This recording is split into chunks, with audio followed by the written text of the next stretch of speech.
to play for Team Philippines since we've seen the edits of you being naturalized? Isa na namang Pinoy NBA caliber ang gustong lumaro sa ating pambansang team. Itong half-blooded Pinoy pride natin na naglalaro ngayon sa NBA at sa team ng Philadelphia. Isang rising star rookie player sa team na yan na si Jared McCain, na ngayon ay nare-report yung kagustuhan nga nito na maglaro sa ating Gilas Pilipinas as a naturalized player. At para sa hindi gaanong nakakakilala dito kay Jared McCain, isang 20-year-old Phil-American players na pinanganak sa Sacramento, California, na naglaro sa the Duke University at na-drop sa NBA bilang 16th overall pick ng 2024 draft at sa team ng Philadelphia nga. At nag-step up yan bilang isang mahusay na rookie, lalo na yung versatile nito sa team na yan ay talaga nga naman na nangibabaw. At ngayon nga isa sa mga rising star yan ng Philadelphia at isa ngayon sa Rookie of the Year favorite dahil sa ganda ng average and performance nga niyan sa team ng Philadelphia at nag-average yan ngayon ng 16.6 points on 40% shooting from the 3-point area.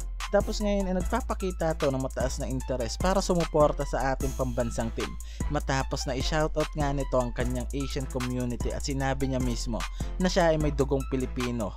Even na 10% nga lang yan, hindi na rin masama, diba, na nagpakita pa rin to ng intention para sumubok na maglaro sa ating Gilas Pilipinas team. At wala naman nga raw yan kung ilang porsyento pa yung dugo ng Pinoy nito. Ang mahalaga ay alam niya na siya nga raw ay isang Pilipino at willing talaga na sumubok at mag-reinforce sa ating pambansang team. Itong si Jared McCain, mga pare ko, ay ang third active Filipino half-blooded ngayon na naglalaro sa NBA. Kasama sila Clarkson na very successful ang career sa Utah Jazz at Jalen Green na superstar na nga ngayon ng Houston Rockets. Itong si Jordan Clarkson na nagamit na ng ating Gilas as a naturalized at isa pa sa naging prospect dyan ay itong si Jalen Green. Pero bigo ang SBP na makuha yan dahil eligible na yan na maglaro sa national team ng USA. Kaya itong si Jared McCain naman ngayon, mga pare ko, yung bagong prospect na nauugnay ngayon sa ating Gilas Pilipinas team. Lalo na mas tumataas pa yung dahilan para kunin nga ito dahil sa willingness nito na maglaro sa pambansang team natin. Kaya naman mas tumataas pa lalo yung pag-asa ng mga Filipino fans na maaari nating makita ang NBA rookie star na si Jared McCain na mag-reinforce sa ating Gilas Pilipinas kasama yung mga Gilas players natin.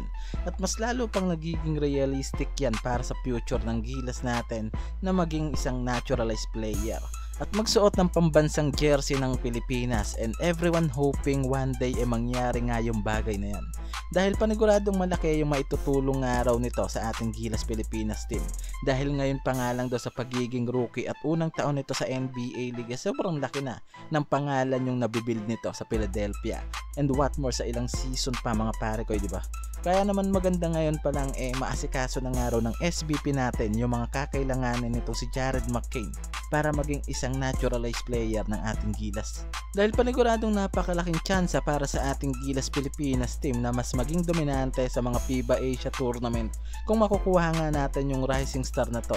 Hindi lang yan dahil kung sakaling maging naturalized player natin siya, sa edad nga nito ay paniguradong mahaba-haba pa yung magiging journey nito sa ating Gilas team, di ba? Kaya para sa akin na habang interesado pa nga itong future star player ng Philadelphia na si Jared McCain na maglaro sa ating Gilas Pilipinas team, dapat i-grab nga agad ng SBP yung pagkakataon na yan dahil paniguradong mas gaganda pa ang future ng Gilas natin kung sakaling ma-reinforce ang NBA rising star na to sa ating pambansang team.